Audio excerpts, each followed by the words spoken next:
Perhaps more than any other country in the 21st century, Russia has the most uncertain future ahead of it. By the late 2010s, the country already had a number of issues across its economy, and in that decade, Russians had already become notably poorer, as their GDP per capita, adjusted for inflation, had fallen by more than a third between 2013 and 2020. And in early 2022, it added another issue to the list. When Russia invaded Ukraine in February of that year, its economy once again saw a massive upheaval as resources and labour were turned to focus on the war effort, turning back the clock to Soviet-style planning.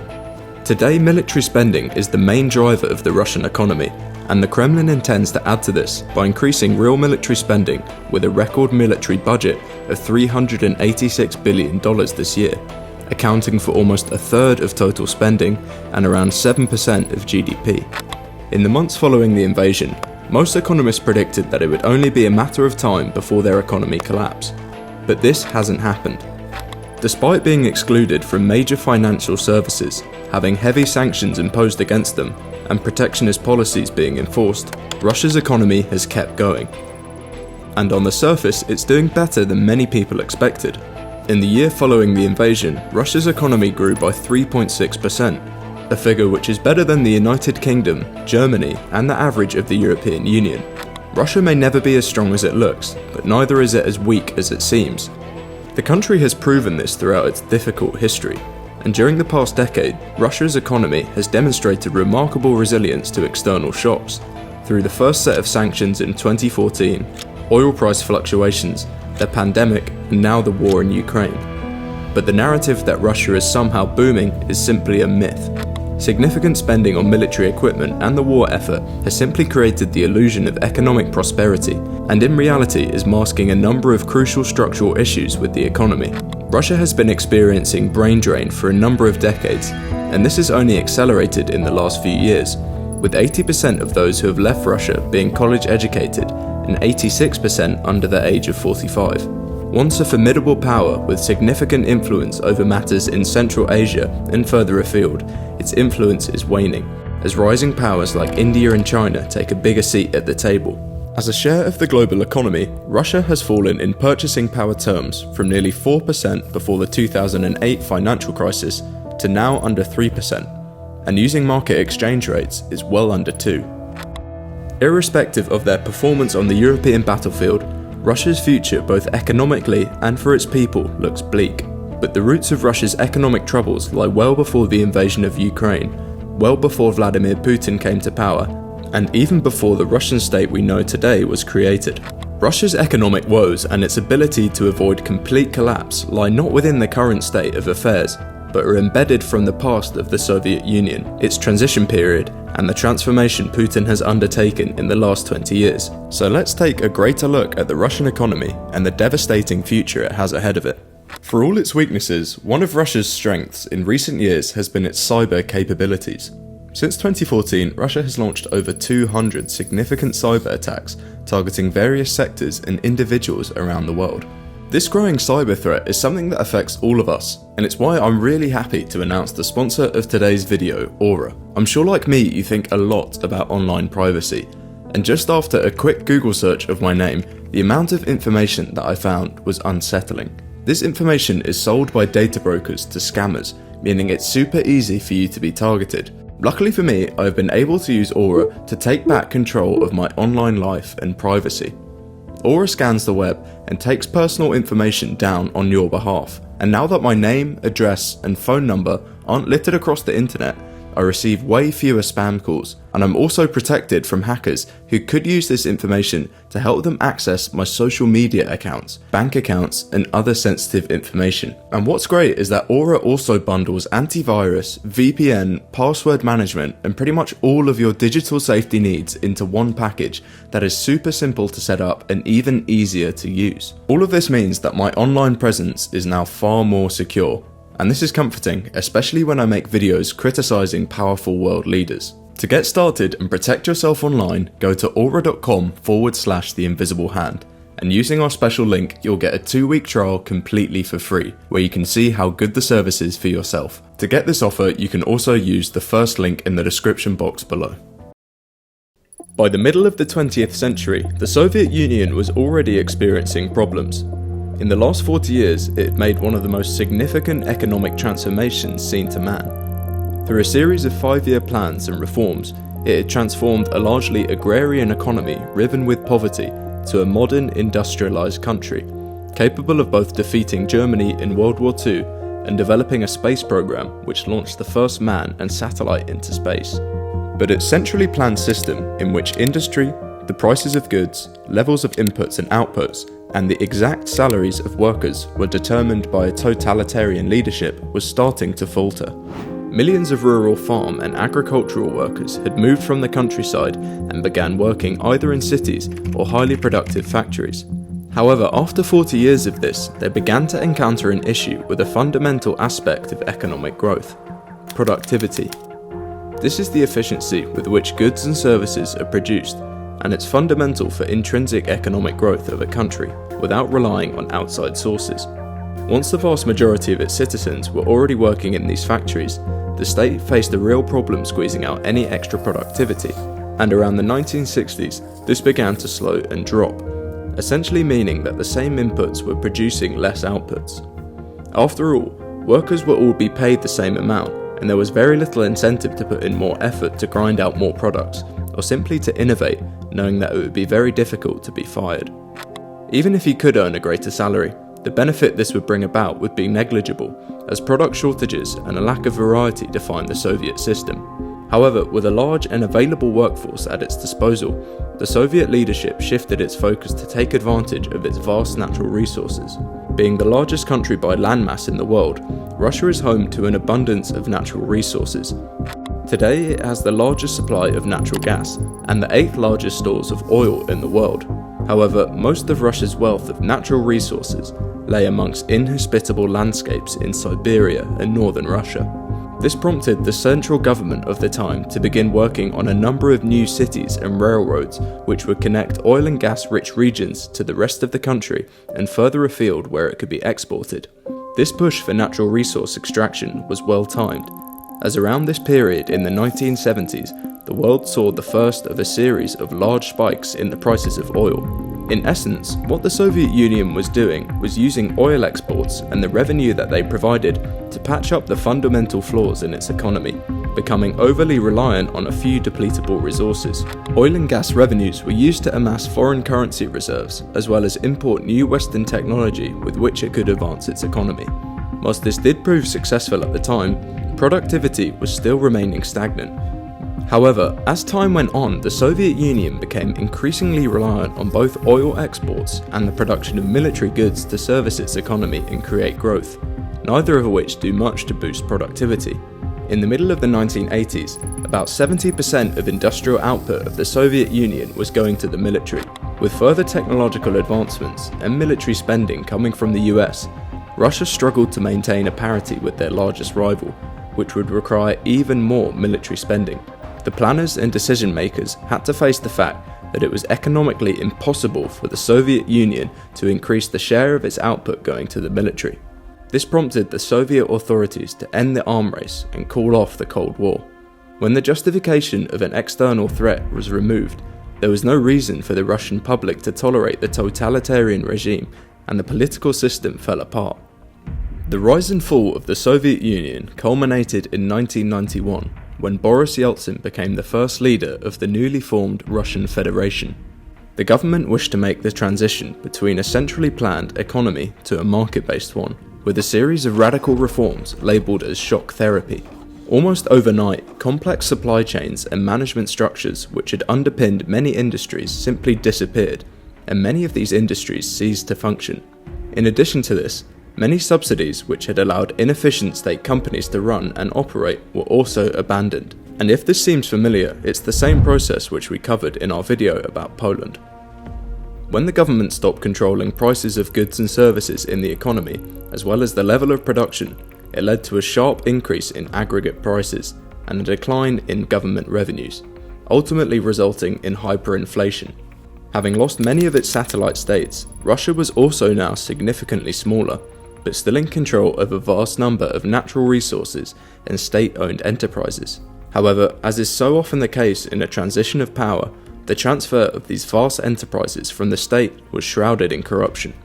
Many powerful former Soviet officials and businessmen who emerged under Mikhail Gorbachev's period of market liberalization in the 1980s used their connections to acquire these companies in industries for pennies on the dollar, or sometimes by sheer force. All of this while the general population saw a spike in unemployment and faced conditions of increased poverty. All of this meant that between 1991 and 1998, the Russian GDP contracted by an estimated 40%, despite the country's wealth of natural resources, its well-educated population, and its diverse, although increasingly dilapidated industrial base. By 1998, progress had been made in controlling inflation and the price of the ruble, but this was ultimately undermined by the 1998 financial crisis caused by high levels of borrowing in the lead-up period. This once again spiked inflation, and people saw their wages fall by around 40%. At the turn of the century, Vladimir Putin became the new president of Russia, marking the beginning of a new age for the nation. It would be easy to assume that Putin was always authoritarian and imperialist, but during the early years of his reign, he often championed sensible reforms while promoting initiatives to modernize and diversify the Russian economy. Shortly after coming to power, Putin published an essay claiming that he wanted Russia to reach Portugal's level of GDP per capita by the end of his 2 terms in office. This was a realistic and pragmatic economic target, as Portugal was then the poorest member in the EU. Under Putin, much more focus was placed on economic stability and prudence. He made a large effort to get control of military spending across regions and increase tax collection. His tenure also began in the fortunate position where the transition to a market-based economy had already been through its worst periods, and growth was now to follow. Russia subsequently enjoyed a period of uniquely strong economic expansion during the early years of Putin, with annual growth rates around 7% from 1999 to 2008, much of which can be attributed to the significantly devalued ruble, which made exports far cheaper, as well as the commodity boom of this period, which arose from China's rapid economic expansion. Through the combination of greater tax collection and increased export revenue, Putin gradually rebuilt a strong central government and rolled back many of the economic freedoms that had developed in the previous decade. By making examples of individuals, stripping powerful businessmen of their assets, and placing allies in charge of large resources, he essentially sent the message that big businesses could still operate as long as they A. paid their taxes and B. stayed out of his politics. While such swift action did little for investor confidence, it boosted Putin's popularity, as the case tapped into the deep resentment towards the newly rich, and idealized the memories of the Soviet Union that were prevalent amongst many Russian citizens. After Putin returned to the Kremlin in 2012, remaining ideas about the modernization of the Russian economy and diversification of its exports away from energy resources were shelved. And in fact, most of the major risks facing the Russian economy today stem from the fact that the Kremlin's political aims have taken precedence over economic growth. And in 2012, this marked the turning point for the next decade, and a rapid increase in government ownership in the media, energy, and banking sectors. The Russian government also started taking control of privatized companies in strategic sectors such as oil, aviation, and construction, with much of the power being handed to political allies or those close to Putin, essentially acting in a similar way to the previous rise of the oligarchs, but in a much more discreet manner. This also coincided with the continued drop in foreign investment, as confidence was significantly dented by some of Putin's foreign policy actions. By 2015, through a series of strategic and carefully planned moves, Russia's economy under Putin was much closer to a centrally planned Soviet-style economy than one determined by free market policies. And in fact, in the last decade, the Russian economy has been largely driven by a few key industries like oil and gas, which are internationally competitive and can bring in the vast majority of the money. Much of the revenues from these profitable industries have been used to prop up a number of domestic industries, such as automobiles, shipbuilding, and the civil service through large government payments. This is again very reminiscent of the Soviet-style system, where uncompetitive industries could only survive and employ workers through subsidies, giving the appearance of a fully functioning economy. This is a theme which continues to develop across the 2010s as Putin's policies become less focused on the future of the economy.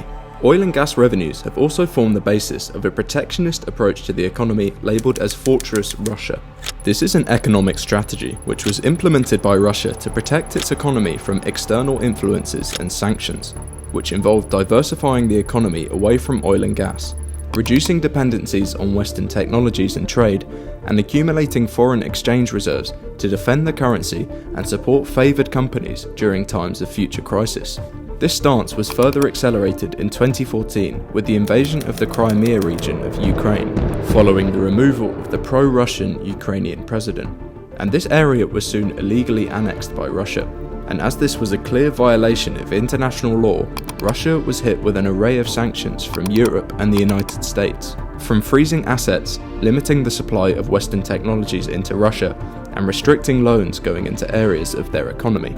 These efforts hit the Russian economy hard, devaluing the ruble and increasing the price of imports, causing a period of double-digit inflation. What this did was place an even greater emphasis by Putin on the Fortress Russia policy, seeking to further shelter Russia from sanctions and reach a greater state of self-sufficiency. Foreign exchange reserves amassed through exports were stored away as liquid cash, and Russian public spending has been kept at around 1% in real terms, far less than the 3.5% needed in other emerging economies. Also, more funds can be stored away for a time of future need. It would now seem with hindsight that these years of building foreign reserves as well as political and military power were building up to a single point of action, one which came in February 2022 when Russian forces launched their strategic military offensive on Ukraine. Years of planning and preparation had built up to this point, and it was expected by Russian officials that the invasion would take a matter of weeks, but this has not happened, and irrespective of how well Russia is perceived to be doing on the war, the economic impact of this has been severe and long-lasting. In a similar fashion to 2014, the West came down with a set of sanctions deemed to be the harshest in over a century. They placed many individuals on a blacklist and froze billions of dollars of Russian foreign assets in Western banks, as well as severely limiting the investment and imports of crucial goods into the economy. Initially, these sanctions had a large effect. Inflation in Russia spiked quickly and severely, and the economy contracted by around 3% in 2022. However, since then, the Russian economy has appeared to largely withstand most of the economic despair that was predicted upon it through many years of careful planning and its Fortress Russia policy. To stop a massive panic in the financial sector, interest rates were steeply raised to show that they were serious about tackling inflation. This helped to ease a run on the banks and actually increase savings from Russian citizens who had pulled money out during the pandemic. And to this day, rates remain high at around 16%. As the ruble dropped as a result of the war, foreign currency was banned from being exported, and most of the profits being made by companies overseas were forced to be bought back in rubles. And with the focus of declining imports, the ruble was allowed to stabilise from its steep fall, although this has been gradually falling ever since. Russia has also been able to bypass some of the negative effects of sanctions, both by using trading partners like China and some in Central Asia to import Western technology, and also using Asian and domestic-made alternatives to Western products for use in both its military and domestic operations. While sanctions have not had the intended headline effect of bringing down Russian GDP figures, Russia's economy is still deeply flawed, and was so even before the war. The war is only acting to perpetuate its decline, as more and more money is driven away from improving the productive capacity of the economy and pushed towards fighting. All of this while many crucial flaws in its economy are allowed to persist. Firstly, with its overdependence on oil and gas. Russia's heavy dependence on oil exports have been present for over 5 decades and remains a critical vulnerability for its economy. These revenues have accounted for between 30 to 50% of total federal budget revenues over the past decade, making them the most single important source of cash for the Kremlin, as oil prices are directly tied to the growth rate of the Russian economy. And while the Fortress Russia policies aim to diversify away from oil, there seems to be relatively little to take its place, especially given the chronic underinvestment into other productive areas of the Russian economy. And even today, oil and gas revenues still account for around 30% of Russia's total revenues, and this sector's significance has been magnified by global price volatility and recent trade restrictions from the West, further strained by the Ukraine conflict. Attempts to shift oil exports to Asian markets have helped to protect against immediate revenue losses, but Western sanctions, particularly the $60 price cap on Russian crude, has significantly lowered their potential earnings. This cap, coupled with the Western logistical support for oil transport, forces Russia to sell its oil at steep discounts to countries like China, India, and Turkey, and for a period this price was nearly half of the international rate. In addition to this, Europe's successful transition to alternative energy sources, exemplified by a complete ban on Russian oil and refined products in early 2023, and a substantial reduction in natural gas imports, have drastically reduced one of Russia's major revenue streams. As a result, the government is increasingly resorting to internal borrowing and depleting cash reserves, with projections showing potential exhaustion of this within 1 to 4 years. More generally, the Russian economy can be increasingly characterized as a system of energy production to finance surging military spending, with little innovation elsewhere in a society already well behind others on the technological frontier. As we mentioned, the Russian government now spends far more on the military than any other area of its economy, at around 35% of the total figure. Roughly speaking, this brings back military spending to Soviet-era levels. To maintain this, as well as keeping other sectors like education and social programs afloat, the Russian government has had to spend a significant portion of national welfare fund reserves which were built up from the Fortress Russia years, and at this point the liquid part of the fund is already half gone. Essentially, what has been happening over the last couple years is a massive flow of government money into the military sector, which was reflected in GDP figures, as this sector is one of the only parts of the Russian economy that is experiencing growth. And this growth that is recorded by Russia over the course of the last few years is the classic result of a policy called wartime Keynesianism, similar to what was witnessed in Germany in the 1930s. It's important to note here that growth from different sectors isn't necessarily equal in the benefit that it brings.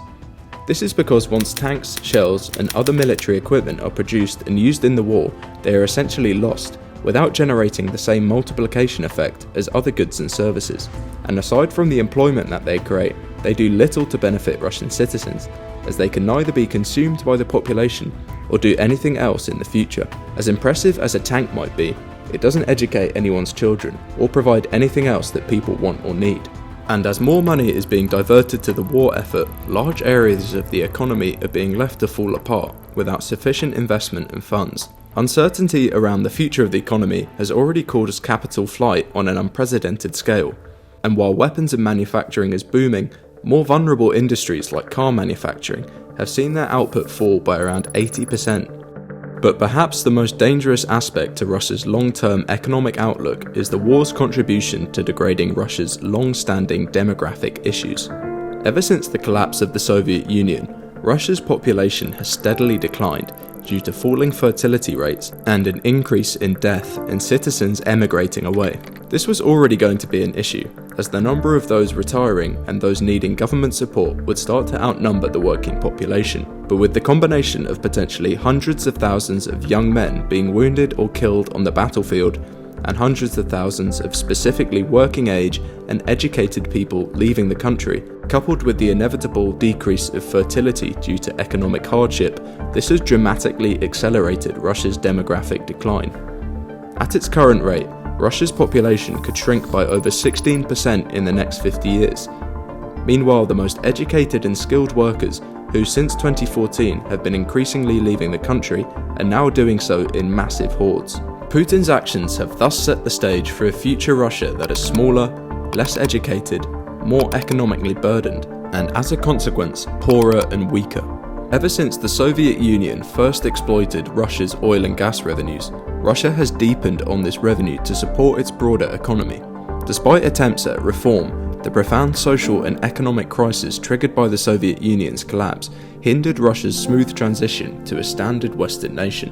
While Putin managed to resolve several problems, propelling Russia towards growth, he also perpetuated critical, long-standing issues that hindered economic diversification, productivity increases, and ultimately the quality of life for the Russian population. In exchange, he solidified his own political power and that of his close elite circle. Facing an already grim economic future as the world shifts away from fossil fuels, coupled with a diminishing and aging population, Russia is in a precarious position. Although the economy has survived the initial impact of Putin's aggressive campaign in Ukraine, the conflict has only accelerated Russia's decline into insignificance. Putin often claims that the Soviet Union's collapse was the greatest geopolitical disaster of the 20th century. However, as time goes on, he may view his decision to invade Ukraine in a similar light.